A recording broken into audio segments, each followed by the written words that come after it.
In this section, we're going to take a look at some of the new functionality associated with retrieving data, and there's a great expanded capability associated with Bufget. And the first change with Bufget over previous versions is it's now integrated into Bufget itself. For example, there is this Get Data button. When you click on the Get Data button, it launches Bufget automatically within that. And you see in the past, we just had scripts listing fully described URL sites, and this could either be an FTP site like here or an HTTP site here, including and describing the Bufget data. There's some additional functionality that you have.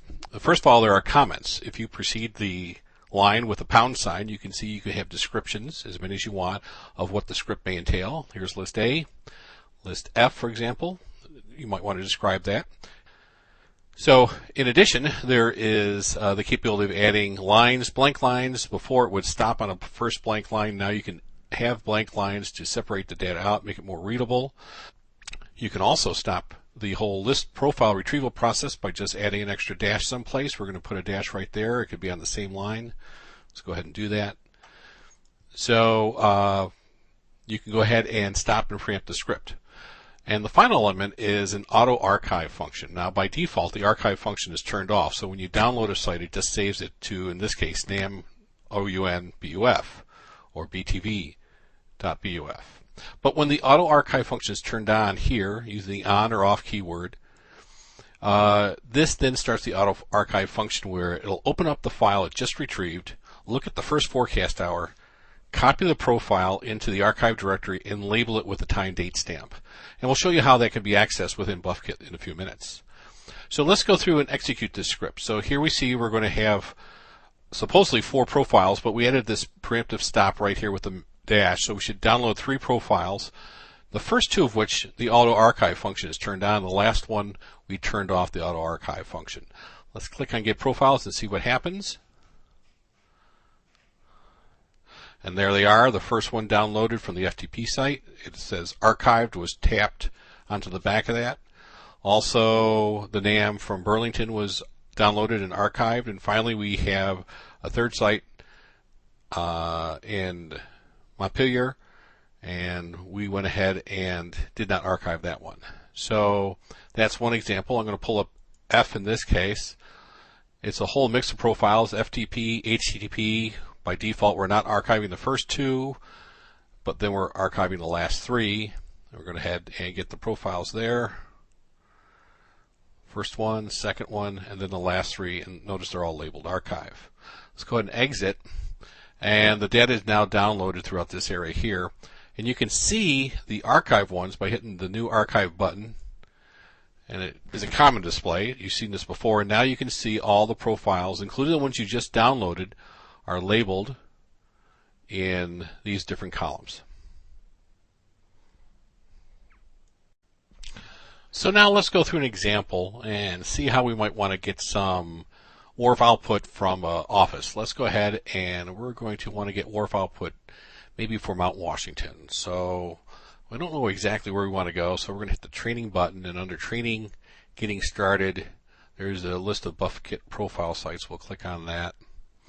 And we'll go down and we'll go ahead and pick on Burlington. Click on Burlington. And there's our Bufget availability on a site. Let's scroll down. We want, let's say, WARF 4 kilometer.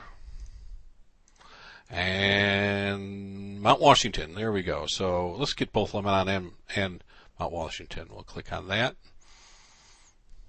We'll download it. Now, this is the key site up here. Here's the URL describing the data. We're going to copy that, highlight it, and copy it with Control-C. And let's minimize.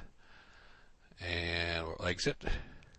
And we'll hit Get Data. Let's add this to profile list F. Mixing of models. Sure, why not? Let's add it down here.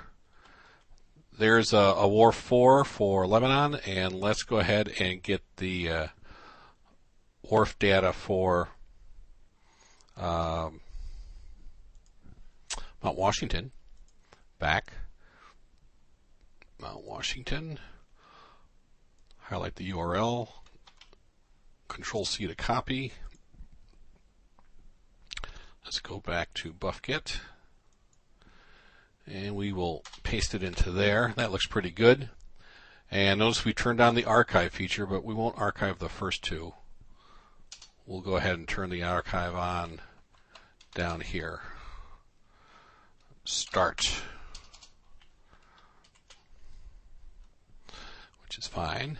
We're going to save that as F, and then let's execute. So we should download about 7 profiles here, but the last 2 will be archived. There they are. We've downloaded the WAR 4. So let's go ahead and exit. And if I click on WAR 4, there they are, Mount Washington, Lebanon. But also, if I go into the archive function, notice we have a time date stamp for the WAR 4s. We have the first column as the WAR 4 for Lebanon, and here is the WAR 4 for all the sites.